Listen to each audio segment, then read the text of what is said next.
शीर्षक, माँ के आंचल की पुकार। प्रेरक कांतिभाई राठौर। डिस्क्लेमर, ये घटना एक सच्ची घटना से प्रेरित भावनात्मक रचना है। इसका उद्देश्य किसी व्यक्ति, वर्ग या संस्था को ठेस पहुंचाना नहीं है, बल्कि समाज में जागरूकता और संवेदनशीलता फैलाना है। यदि यह रचना आपके जीवन के किसी पहलू से मेल खाती हो तो यह मात्र एक संयोग है। प्रस्तावना। माँ, एक ऐसा शब्द जिसमें पूरी कायनात सिमट जाती है। उसके आंचल की छांव में सुकून है, उसके हाथ के स्पर्श में दवा है, और उसकी दुआओं में जीवन की सबसे गहराई तक पहुंचने वाली शक्ति।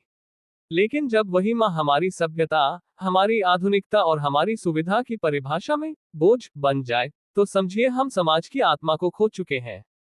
ये कहानी एक जज की है, पर वह सिर्फ जज नहीं, हर उस बेटे का प्रतिबिंब है जो माँ की ममता को पाया जब तक वह दूर नहीं हो गई। मुख्य कथा, माँ के आंचल की पुकार। कल रात एक ऐसा वाकया हुआ जिसने मेरी जिंदगी के कई पहलुओं को झकझोर कर रख दिया। ये घटना सिर्फ एक परिवार की नहीं थी, ये उन लाखों घरों की परछाई है जहां माँ की ममता को आधुनिकता की दीवारों में दबा दिया गया है।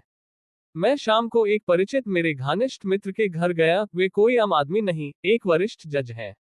कानून की कुर्सी पर बैठते हैं, पर उस दिन उनकी आंखों में एक ऐसा खालीपन था, जैसे इंसाफ का कोई टुकड़ा खुद उनकी आत्मा से छीन गया हो।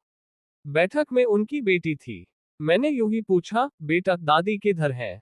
बिल्कुल शांत आवाज में बच्ची ने कहा, पापा ने उन्हें 3 दिन पहले वृद्धाश्रम में शिफ्ट कर दिया है। शब्दों ने जैसे मेरे कान नहीं, सीधे दिल को चीर दिया। वृद्धाश्रम, आपकी दादी? ये सोचते सोचते मैंने जज साहब की ओर देखा। वे चुपचाप बैठे थे, आंखें नीचे, होंठ भींचे हुए। मैंने कहा, भाई साहब, सब ठीक तो है ना? वे एक क्षण के लिए भी मेरी ओर नहीं देख सके। बस इतना कहा, सब कुछ होते हुए भी कुछ भी ठीक नहीं है। मैंने नौकर से चाय मंगवाई। कुछ ही देर में चाय आ गई, लेकिन उन्होंने चाय का कप हाथ में लिया ही नहीं। उनकी आंखें नम हो गईं, और फिर जैसे कोई बच्चा अपनी सबसे प्यारी चीज खो दे, वैसे ही फूट फूट कर रोने लगे। मैंने 3 दिन से कुछ नहीं खाया है, वे बोले। मैं अपनी माँ को वृद्धाश्रम में छोड़ आया हूँ, और मेरा खुद का दम घुट रहा है। मैं स्तब्ध रह गया। इतने बड़े पद पर बैठे व्यक्ति की इतनी असहाय पीड़ा। क्या कहता, बस सुनता रहा। उन्होंने कांपती आवाज में कहना शुरू किया, जब मैं 2 साल का था, मेरे पिताजी का निधन हो गया था। माँ ने दूसरों के घरों में बर्तन मांजने, सफाई करने, सिलाई करने का काम करके मुझे पाला। खुद भूखी रहती, लेकिन मुझे दूध जरूर देती। कभी स्कूल फीस के लिए गहने बेचती, तो कभी उधार लेती। मुझे हमेशा कहती थी, बेटा, तू एक दिन बड़ा अफसर बनेगा। और मैं बन भी गया। आज मैं जज हूं, लेकिन उस माँ के लिए इंसाफ नहीं कर सका। वे रुक रुक कर बोल रहे थे, जैसे हर शब्द उनके भीतर से खून बनकर निकल रहा था। मेरी पत्नी, यानी भाभी जी, पिछले कुछ सालों से माँ से कट गई थी। वो कहती थी कि मैं मांजी का ध्यान नहीं रख सकती। बच्चे भी अब दादी से बात नहीं करते थे। माँ हर शाम मुझसे लिपट कर रोती थी। कई बार नौकर तक उनके साथ बदतमीजी कर जाता, लेकिन माँ चुप रहती। कहती, तेरे घर का मामला है, तू बदनाम ना हो जाए। 10 दिन पहले माँ ने कहा, बेटा, मुझे ओल्ड एज होम में छोड़ दे।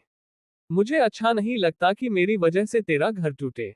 मैं टूट गया था उस वक्त, पर लाख समझाने पर भी ना पत्नी बदली, ना बच्चे। आखिरकार मैंने माँ को उनके ही कहे अनुसार वृद्धाश्रम में शिफ्ट कर दिया। लेकिन इन 3 दिनों में मैंने खाना नहीं खाया, ठीक से सोया नहीं। हर बार उनका चेहरा आंखों के सामने आता है, वही झुर्रियों वाला चेहरा, लेकिन आंखों में असीम प्यार। एक माँ जो मुझे कभी अकेला नहीं छोड़ती थी, आज मैंने उसे अकेला छोड़ दिया। और अब मैं समझ गया हूँ, मैं किसी का नहीं हूँ। ना अपनी पत्नी का, ना बच्चों का। मैं जिस माँ के आंचल में बड़ा हुआ, जब उसी का ना हो सका, तो और किसी का क्या होऊंगा। आज मैं तलाक देना चाहता हूँ। पत्नी को, बच्चों को, इस घर को। मैं अपनी माँ के साथ उस वृद्धाश्रम में रहूंगा। वही मेरी दुनिया थी, है, और रहेगी। शब्द खत्म हुए, पर रोने की आवाज नहीं। एक टूटे हुए बेटे की सिसकियां पूरे घर में गूंज रही थी। मैंने भाभी जी की ओर देखा। वे भी अब गम में डूबी थी। चेहरा पश्चाताप से भरा था।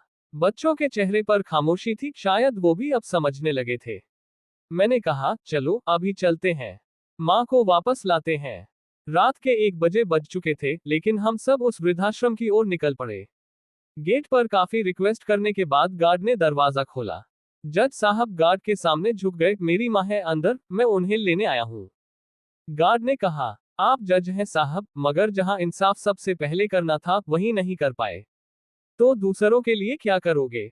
अंदर वार्डन आए, कहने लगी, अगर रात को कोई अपनी माँ को ले जाकर कुछ कर दे तो हम जवाब कैसे देंगे? हमने हाथ जोड़कर पूरी ईमानदारी से भरोसा दिलाया। आखिरकार वो हमें माँ के कमरे तक ले गई। माँ वहां बिस्तर पर बैठी थी। पास में एक पुराना फोटो फ्रेम जिसमें पूरी फैमिली की तस्वीर थी। जब उन्होंने हमें देखा तो आंखों में चमक आ गई, लेकिन आवाज कांप गई, बेटा, सपना तो नहीं? मैंने कहा, नहीं माँ, हम तुम्हें लेने आए हैं।